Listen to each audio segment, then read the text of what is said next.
Everybody good? Good to go. All right. Good afternoon. Thanks for being here. I'd like to start with some brief introductions first. Over here we have Mayor Jim Donchis, our Emergency Management Director Emily Marticello, and then we have Assistant Chiefs Adam Pouliot, Assistant Chief Eric Tremblay, and myself, Chief of Department Steve Buxton. So I have a brief statement that I'm going to read to you, and then the Emergency Management Director and the Mayor will make some remarks, and then we'll take a few questions for you. So yesterday at approximately 2:15, Nashua Fire Rescue responded to reported ruptured natural gas line at 440 Amherst Street. This is the Greater Nashua Mental Health Facility.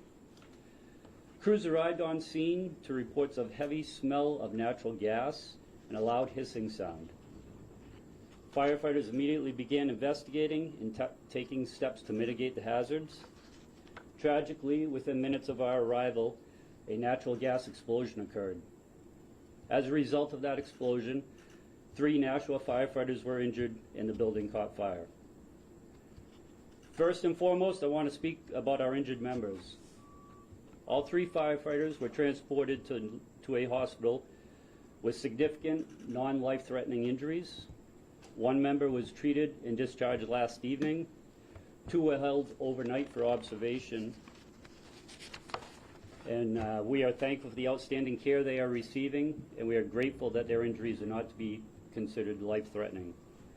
Our thoughts are with them and their families who are with them at the hospital. Following the explosion, the incident rapidly escalated. Mutual aid departments from surrounding communities responded to assist with fire suppression, evacuations, and station coverage. Eventually, 4 alarms were transmitted to control the incident. Approximately 60 occupants safely evacuated from the building. Nearby roadways were closed for an extended period of time, and utility crews worked to secure and ultimately shut down the damaged gas line. The fire was brought under control by approximately 6 p.m. last evening, and companies remain on scene to this time. The building is considered at this point to be a total loss. The investigation into the incident is now underway and will be a coordinated effort between federal agencies, the New Hampshire State Fire Marshal's Office, with the assistance of the Nashua Fire Department, Nashua Police Department, utility representatives, and other partner agencies. At this time, all aspects of the incident are under investigation, including whether falling ice may have contributed to damaging a gas line. It is important to allow the investigators the time and space needed to conduct a thorough and comprehensive investigation, and we will provide updates to you as appropriate. Before I conclude, I want to share an important public safety message to the community. With the recent weather conditions, we are urging residents and property owners to be mindful of ice accumulation on building utilities. Large sheets of ice can fall from roofs and cause serious damage to gas meters, gas lines, or other utility connections. If you see ice buildup above a gas meter or a utility line, do not attempt to remove it yourself. Keep people clear of the area and contact your local utility provider. If you ever smell gas or hear a hissing sound related to gas, leave the area immediately and call 911 from a safe location. I'd like to take the opportunity to thank our mutual aid partners, the Nashua Police Department, Nashua Emergency Management, AMR Nashua, all the utility crews, and the hospital staff for their professionalism and rapid response to our needs. Most importantly, I want to recognize the courage and dedication of our firefighters who put themselves in harm's way to protect this community each and every day. That's all I have at this point in time. I'll turn it over to Emily to make a brief statement, and we'll save questions for the end, please. Thank you, Chief. We forgot my step stool, so hopefully you can see me. But I'm Emily Marticello. I'm the Director of Emergency Management here in the city of Nashua. At the time that this incident occurred, I was fortunate enough to actually be at our fire alarm communications center. As the information came into dispatch, it was clear that we had a quickly evolving incident. As the chiefs just mentioned, it escalated very quickly. This required very responsive emergency messaging with the information we had at the time. Based on our alerting procedure, we identified that we needed to quickly tell the public what was happening and what to do. Given the location on a busy street where we have a lot of traffic, all of the businesses in the area, and the transient nature of people visiting, we determined it was best to send an alert to the entire city about the gas and the fire and what to do. After sending the alert to the city, we were notified that it went beyond the city of Nashua, so I'm sure many people did receive the alert outside of the city of Nashua. We're working right now with the state of New Hampshire Department of Emergency Communications, who runs the alerting system, to investigate how this happened and how we can safeguard that from happening in the future. But I have to say, I'm very proud at how fast we sent out an alert and how fast we notified the public what to do. We were overwhelmed with 911 calls, both reporting the fire because of the smoke traveling so far, and also folks asking what to do. So it was really important for our communication center and our dispatchers for me to kind of cut down on the calls by giving people the information they needed. I want to thank the public who heeded that warning. Folks avoided the area, they sheltered in place, they waited for more instruction, and we really appreciate that. We know it took a long time to get folks out of the area, and so we thank everybody for their patience and their cooperation and for following the directions of emergency officials.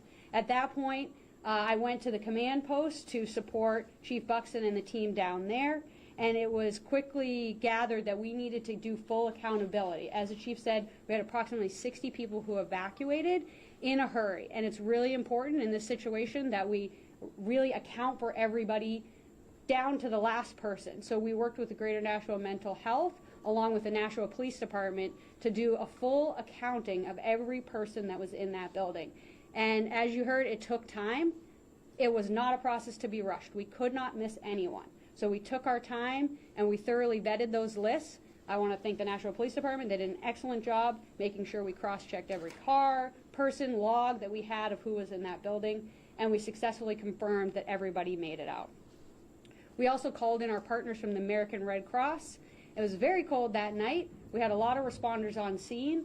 American Red Cross, with the help of Chick-fil-A, and I want to thank them, they set up canteening operations and fed about 60 of our responders on scene that night. They also supported the evacuation center that was set up and the folks at Greater Nashua Mental Health. So thank you to our Red Cross partners who were on scene immediately. I want to say this was a citywide response. As the chief mentioned, everybody who we needed showed up. DPW came with salt. You know, this is what we do in the city of Nashua. We have large-scale emergencies. We work together. We coordinate and use all the resources we have available in the city. And again, I want to thank everybody who came out and supported us that night. And with that, I would like to turn over to the mayor for his comments.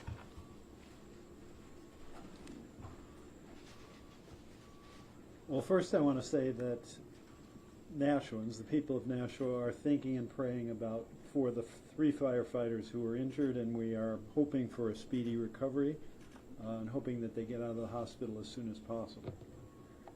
Beyond that, I would like to say that, again, our emergency response team, of course, the firefighters on the front line, but also our police department, Emily Marticello, who you heard from, who's the emergency management director and department, and also Public Works, all responded to this and worked effectively together to minimize the damage caused by this very serious fire. We are very fortunate in the city to have such dedicated and competent people who respond to the emergencies. We have a lot of brave firefighters and police officers, and we feel very, very, very, very thankful for that.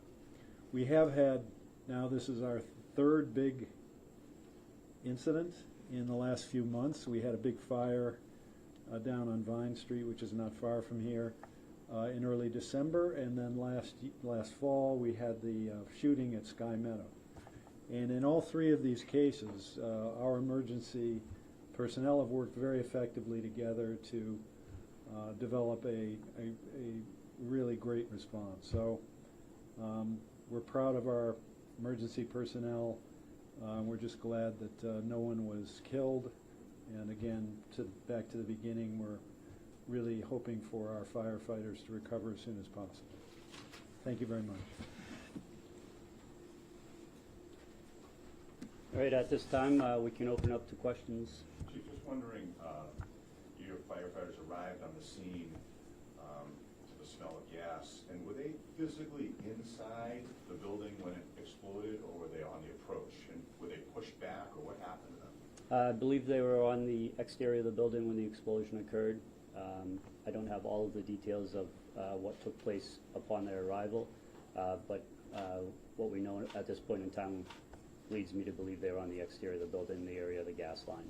And they issued a mayday call for help. They were trapped under the debris. Can you just take us through those harrowing moments, and what's that like for a chief to hear that you have firefighters in trouble? Yeah, so Mayday call is, our basically international signal that, they need help. So when you hear that go out over the radio, obviously it's a distress call. All units head in that direction. The company officer had asked for the assignment to be filled out, calling more resources seconds before the Mayday call was issued, so the resources were already sent in that direction. So I guess I was wondering, as the chief, to hear the efforts, the heroic efforts of your fire department and those firefighters to move in like that, what is it like for you as the chief to know that you guys are in trouble? it's very humbling to work among some of the very best professionals that I've ever been around. Nashua Fire Department, the city of Nashua in particular, invests heavily in public safety. Nashua Fire Department stands right at the top of that. So I'm very thankful that we have the people we have. Obviously a lot of anxious moments early on in the incident. The second due company performed admirably in getting accountability, pulling those members out from underneath the debris in a very calm and precise manner. And then it's just a matter of getting our arms around the incident that is very quickly spiraling out of control and pulling it into control. The members of IFF Local 789 did a great job on scene and performed and exceeded the high expectations that we set for them every single day, and I couldn't be more proud of them.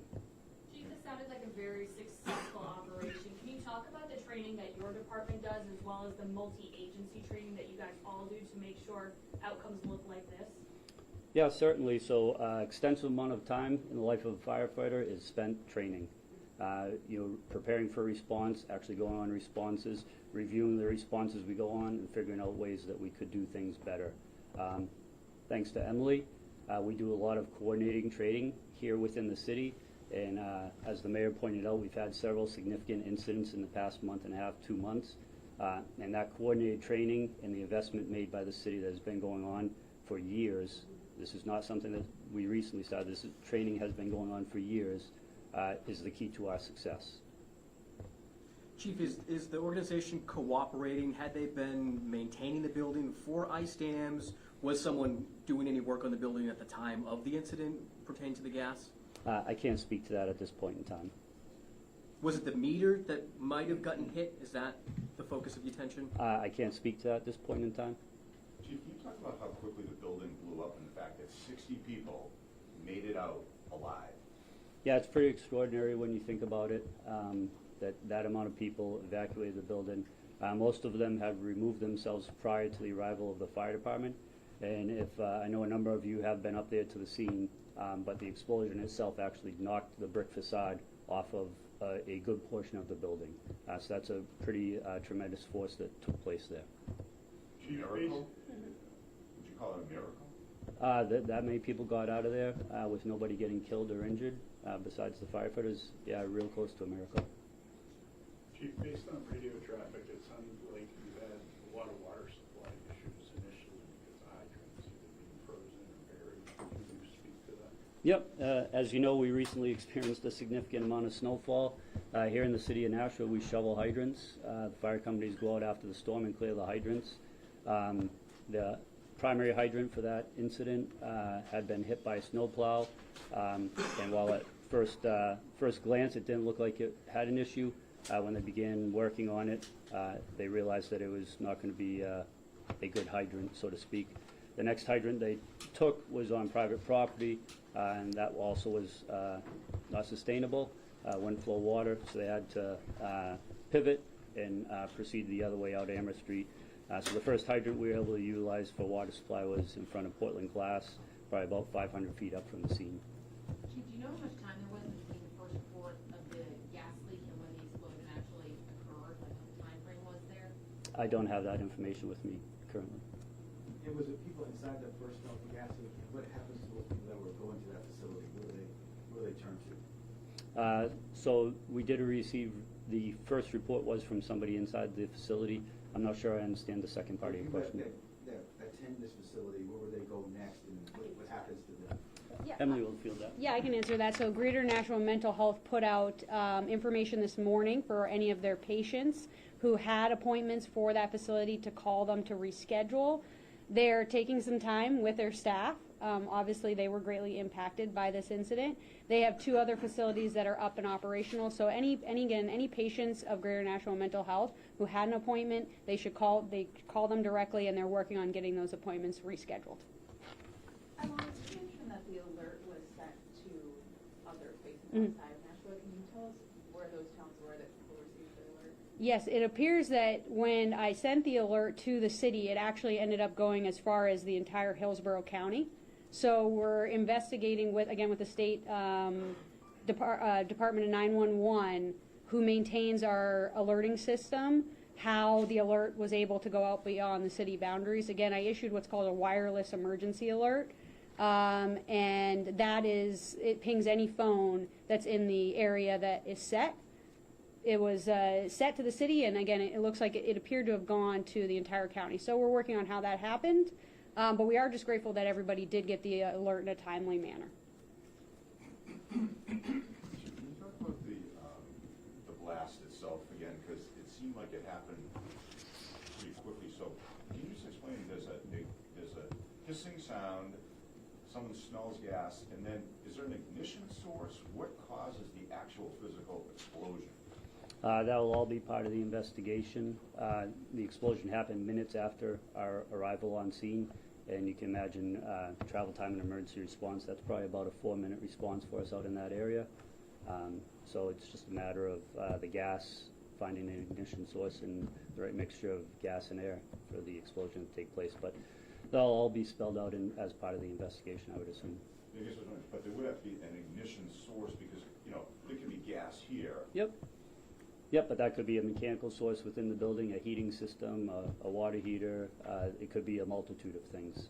And was there an alarm pulled to get everyone with the evacuation itself of these 60 people? How do you get 60 people out of a building when it's... I'm not sure if they pulled the alarm or not. I can tell you the alarm system was sounding upon my personal arrival on scene, but I arrived minutes into the incident and the explosion had already taken place. Was everybody out of the building at the time of the explosion? We believe so, yes. Should homeowners and businesses worry? It's been cold for the past week and a half. Everyone knows there's ice on roofs. Can people feel they should sleep okay at night, or should people check something, or what should people do without panicking? Yeah, people should check to see if they have ice that's built up on their utilities or above their utilities, and if they do have ice built up, they should contact their local utility provider to come out and take a look at it and help them remove it. Any last questions? Thank you for your time today. Appreciate you coming.